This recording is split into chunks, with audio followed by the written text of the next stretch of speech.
Hello YouTube family, welcome back to the channel. On today's video I'm going to be unboxing and putting together my new 30-inch Blackstone Griddle.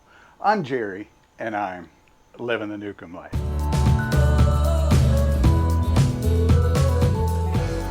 Alright guys, so my kids got me this 30-inch Blackstone Griddle.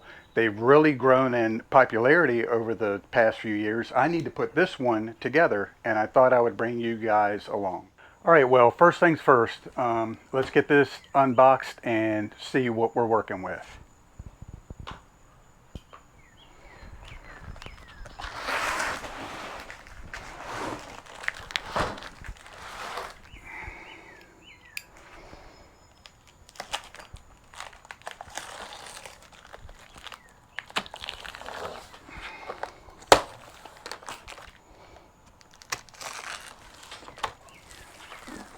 Alright, so right off the bat we have the instructions. For those of you that are wondering, this is the Blackstone model 2163, which is exclusively sold at Lowe's. And one of the big benefits is not only is it a 30-inch, 36-inch for us was a little too big, 28-inch, not necessarily too small, but a lot of times we will have large family gatherings, and the 30 inches just made more sense. Not only that, but this version also came with a hood, which added extra protection from the elements.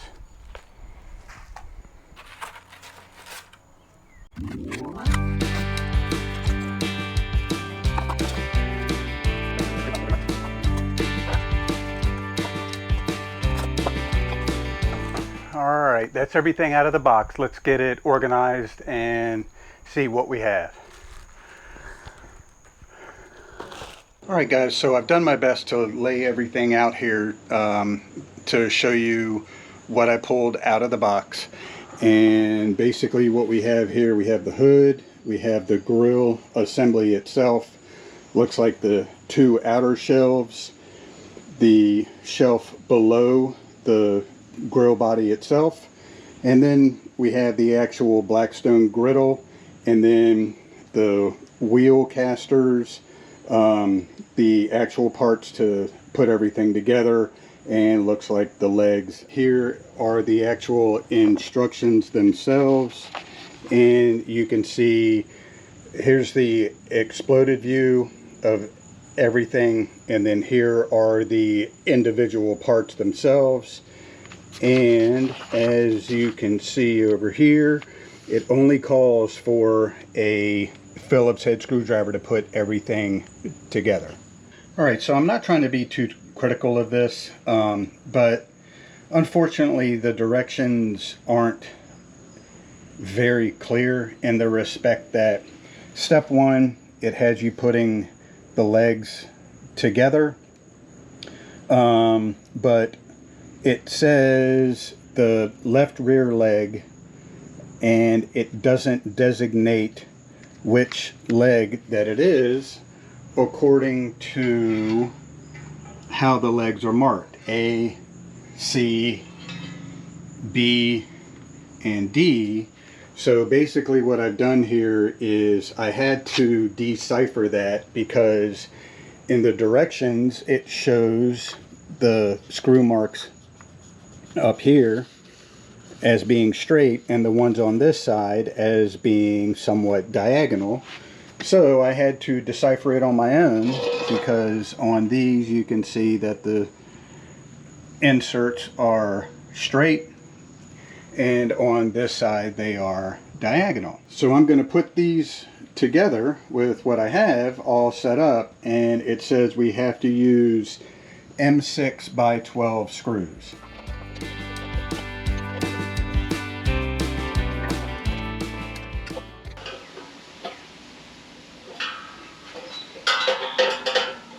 Alright, again, now that I have all the screws in, I'm just tightening everything down.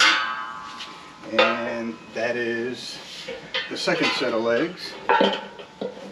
So the next step is step number 3, and that's putting on the stabilizing shelf. So that is this piece right here, and And the tricky part is, it looks like all of the screw holes, so where the screws go in, are on all four sides. And when you don't have a second set of hands, this can be a little bit of a challenge. But all in all, it looks like we have to set up our legs and put the shelf where it goes and simply put in all four screws. One of the things that I have noticed is you want to make sure that the threads on the screws are going in smooth. You don't want to get any resistance when you're trying to screw them in. So what I've been trying to do is put them in as far as I can with my fingers, and then finish up with the screwdriver. Because one of the things you don't want to do is cross thread. It's just going to cause a whole lot of issues down the road. Alright, now that I got all four screws in, I'm just tightening all four of them up.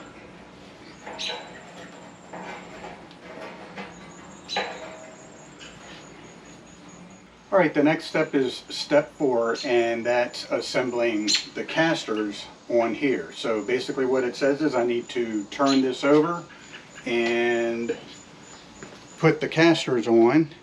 One of the main notes is it says you want to make sure that the casters are locked. So basically what that means is the caster, all of these are lockable, so you just have to push that down. But you want to make sure that this portion right here is not going to move, because that's how you're going to make sure that you tighten it up. A few things that I have noticed is some people have been trying to tighten this up even more by trying to tighten this nut right here. But when this is locked down, it looks like this whole assembly acts as one piece, and it looks like I should be able to get these screwed down really tight without having to try to use another tool to specifically tighten this nut down.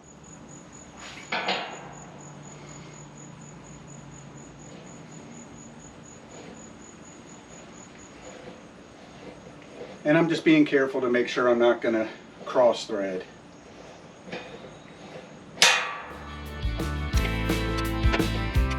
Alright, so this is the last caster that I'm putting on, and all of the other three, once they got down to a certain point where they were tight, I heard a pop, which leads me to believe that that's what helps this to really lock in. So make sure that you can get it as tight as you want it.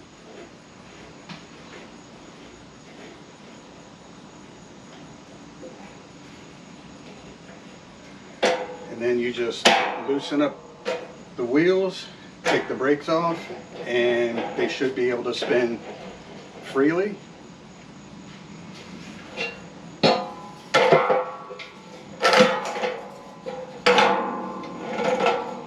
Alright, the next step, step 5, is we have to attach the LPG bar and the LPG support to the stabilizing shelf, and we need a shear pin and a cotter pin to do that.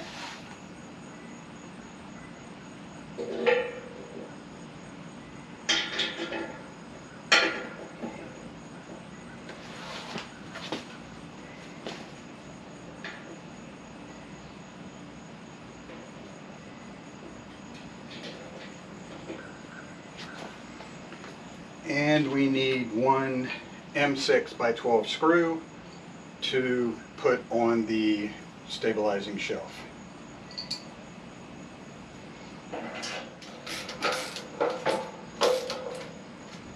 Alright, step 6 is to attach the actual griddle body to the leg assembly itself.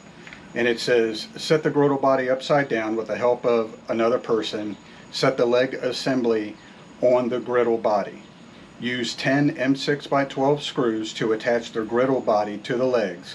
Use 3 screws for each front leg and 2 screws for each rear leg. Alright, now that I got all the screws in, I'm just tightening everything down. And again, I can't stress enough, take the time to start all your screws loosely with your fingers without using any sort of a tool. But there are times when the screws are wanting to cross thread, but you just back them out, take your time, and they all have gone in so far really smooth. Alright, step 7 is use 4 M6 12 screws to attach one side shelf bracket left and one side shelf bracket right to the right side of the griddle body. Repeat with the left side of the griddle body.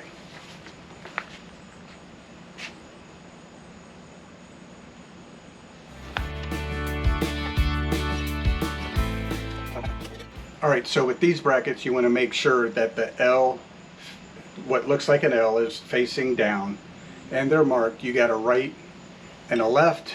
Hopefully you can see those, right and a left, and they simply go on here, but you want to make sure that the L portion is down.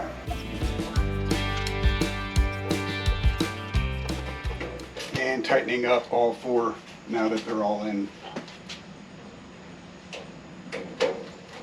Alright, the next step is step 8 and 9, and that's attaching the side shelves themselves. The first part is you have to put in screws to the shelves themselves on the top, and then you have to attach the shelf and put a screw on the bottom in order to allow the shelf to rotate down. So for the side shelves, you're not just going to use their regular M6 by 12 screws. You're actually going to use the M6 by 12 shoulder bolts, which are a little different. So just make sure that you're using the correct bolt for your shelves. The main difference between these is it has what looks like a spacer or a space at the bolt head, which is going to allow you to tilt your shelf.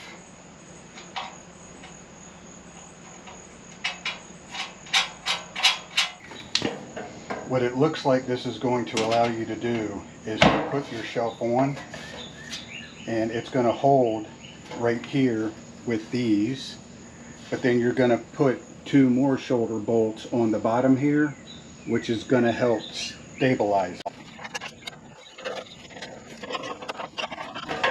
Alright, and then once you have all of those bolts snug, not necessarily tight, but what that's going to allow you to do is to put up on the shelf, and it'll rotate on these right here to allow you to set the shelf down.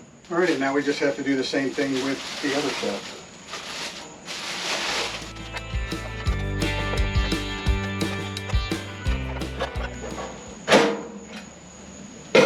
Alright, step 10, we are going to use 3 wing nuts and 3 washers to attach 3 side shelf hooks onto each shelf. Alright, so for this you have 2 different kinds of washers. You have a washer with an inset and then just a regular round washer. And I'm not sure if it's going to pick it up on the camera, but can you guys see the notches on the hook there? So basically what that's telling me is the washer with the notch goes on the outside next to the hook, and that locks in, and then washer and wing nut, and that's how it's basically going to go on with the outside of the shelf in between the 2 washers there.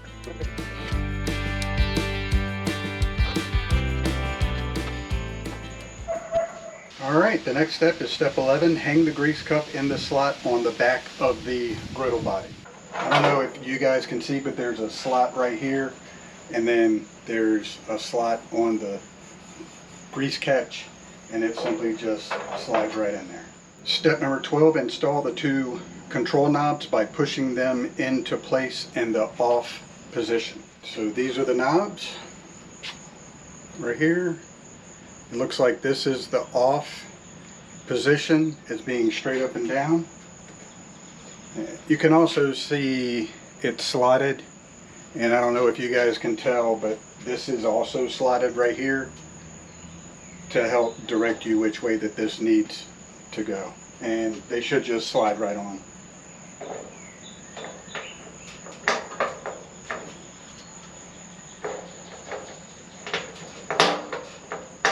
Step 13. With the help of another person, it's just me, place the griddle top on the main body by aligning the 4 pins of the holes of the body. So I don't know if you guys can see that, but there's 4 pins at the bottom of the griddle, but at the top of the griddle body where you have to match up and put the griddle on. Alright, so can you guys see those 4 pins? And I'm just going to line it up on the openings on the grill body with the griddle.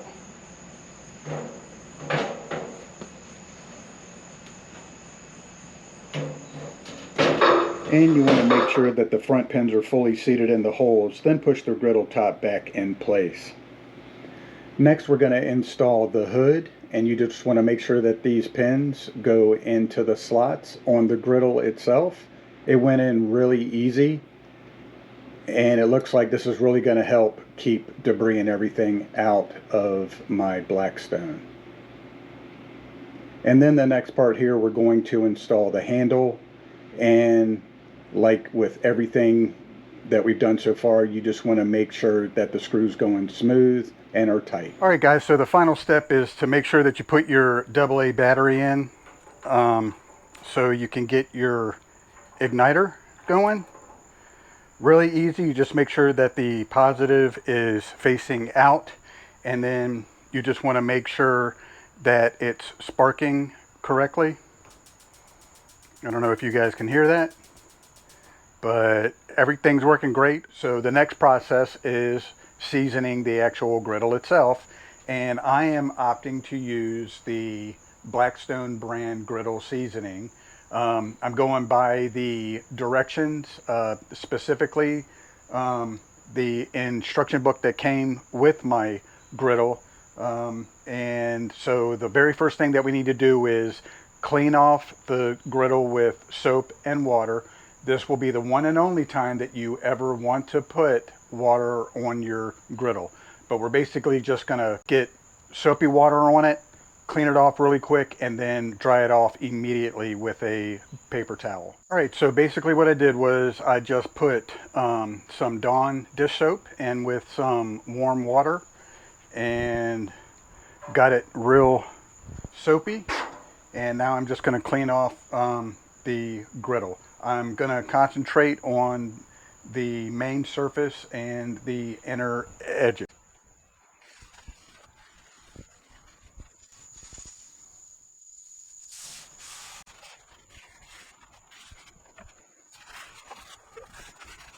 All right, that looks about right. So initial cleaning with soap and water, got it really dry. So the next step is we are going to season it with the Blackstone seasoning. So this is the very first time that I am seasoning this Blackstone griddle. So obviously I want to do it right. This is basically like seasoning cast iron. So one of the things that you want to keep in mind is water is the enemy, and you want to do a very light coat of oil. One of the big things to keep in mind is when you're doing your initial seasoning, you don't want to use bacon fat because there's additives to it.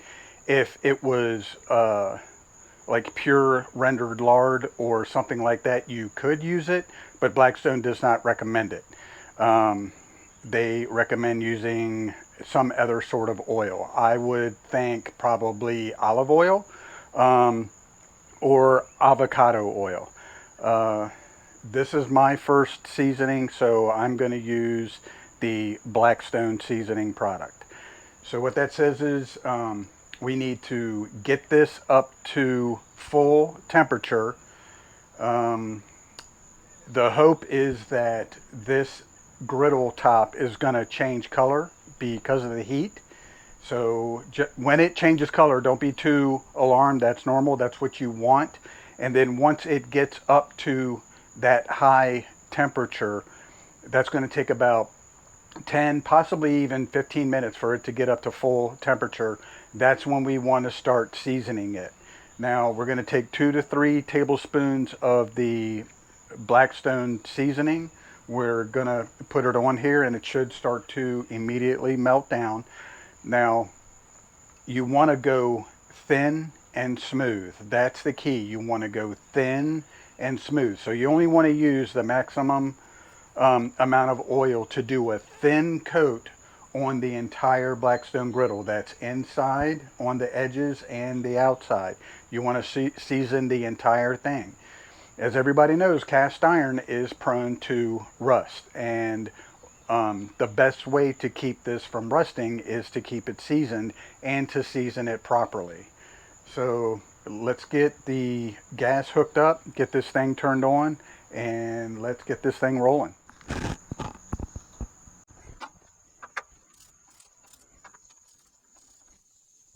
All right, so while I'm seasoning, I'm going to go ahead and take the hood off. There's no reason to have it on for this.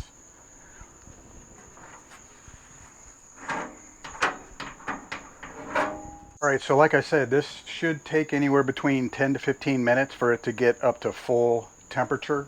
I'll be able to check it with my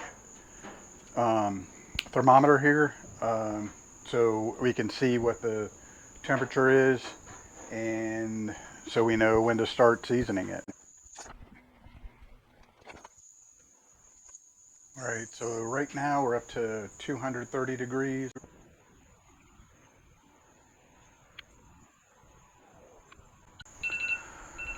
All right, guys, it's been 10 minutes. Let's see where we are now.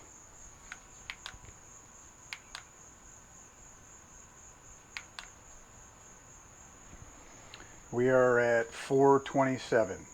So I think we're good. I'm going to go ahead and start with the seasoning process. So basically all we're trying to do is we're trying to get the oil, the Blackstone seasoning product, as a minimum layer on our Blackstone griddle. So I'm going to take about 2 to 3 tablespoons, put it on here. It's going to immediately start to melt, and then I'm going to take paper towel and spread it around the whole griddle surface itself, on the sides, inside, and out, the best that I can.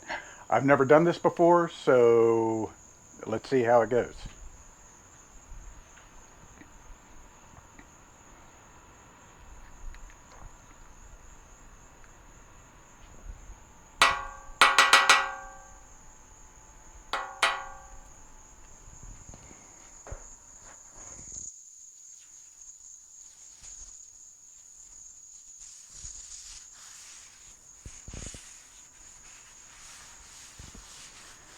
So you can see it's immediately starting to smoke. That's exactly what you want it to do.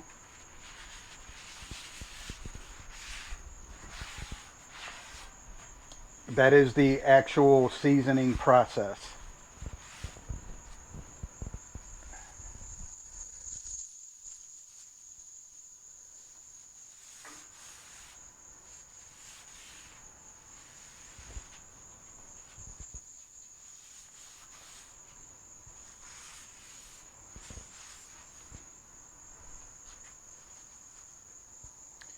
And then,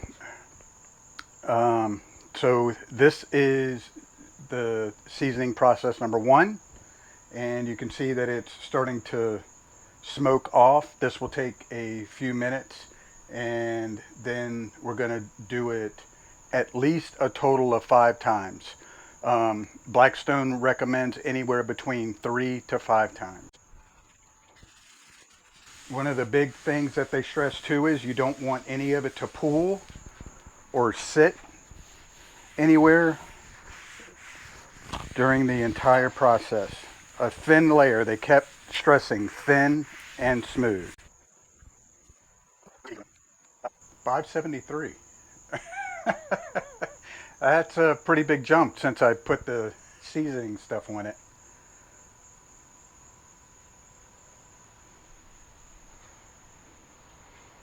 So I don't know if the camera is picking this up because we're outside, but I can definitely tell that the griddle has gotten a little darker. Um, there also appears to be like bluish areas where you can tell that the heat has really gotten to the metal.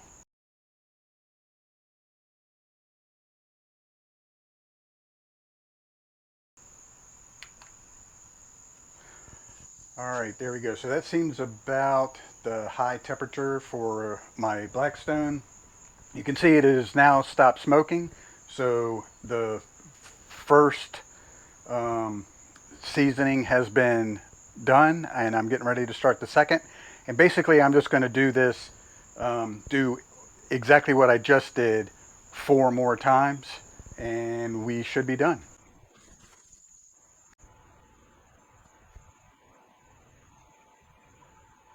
Right, so it's looking darker. Um, hmm, yeah, it's looking good. All right, we're at 516, so we're right around the same. So let's go with number 3. I feel like I'm using a little too much, so I'm going to back it down some. Not use as much this time. All right, we're just going to let that smoke off.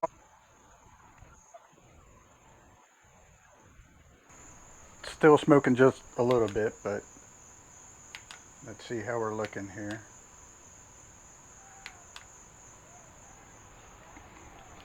So it's funny because the temperature is actually starting to go down the more I'm seasoning it. Hmm, interesting. All right, so let's go with number 4.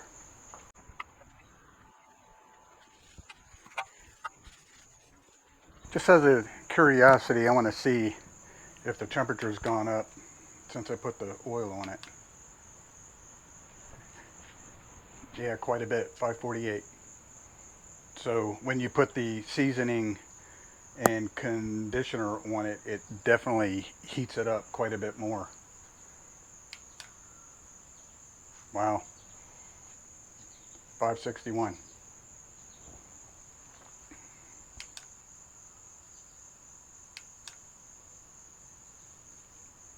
552.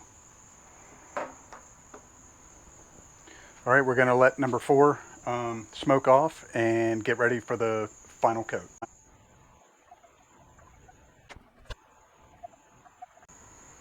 All right, so it looks like number 4 went well. Really starting to darken this thing up now, starting to look good. And we're going to go ahead and do number 5.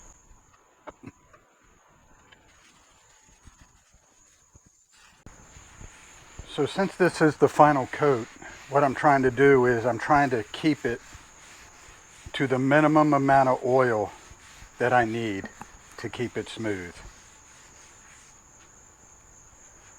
All right, let's let that burn off.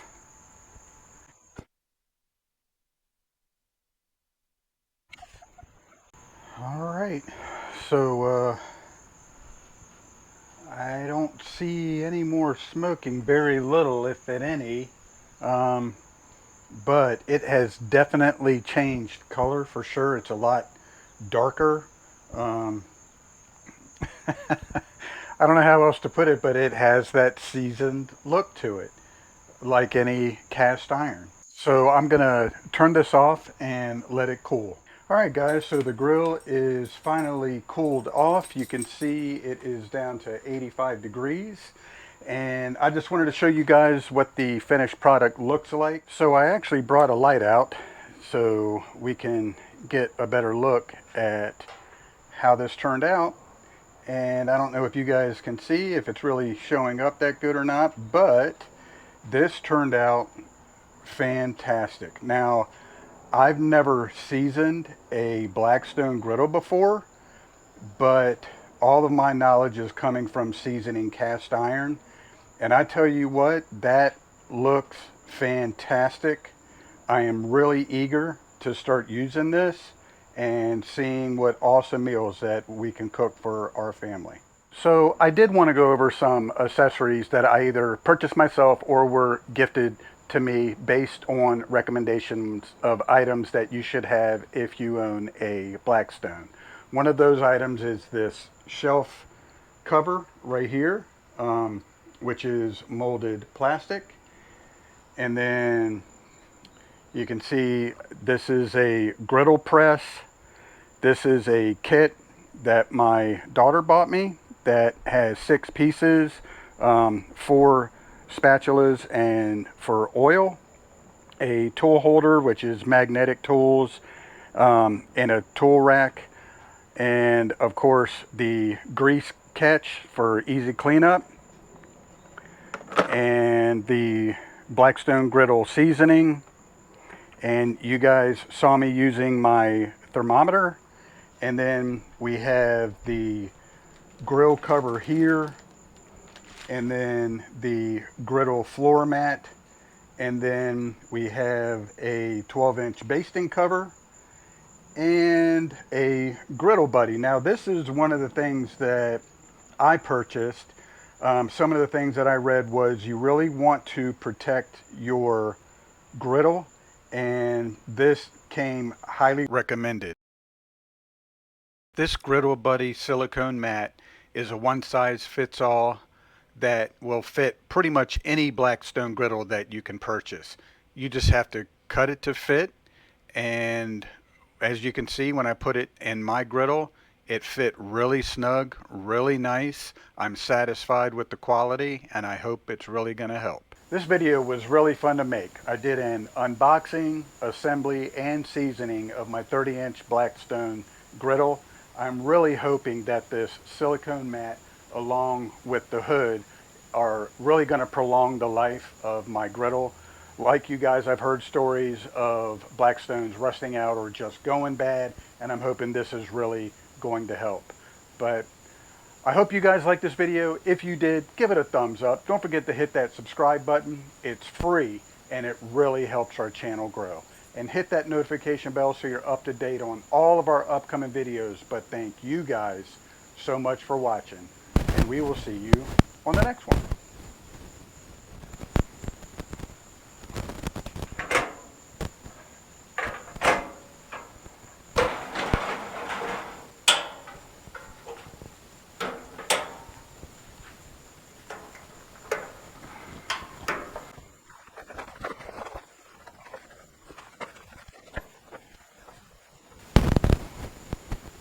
Man, I can't wait to use that thing.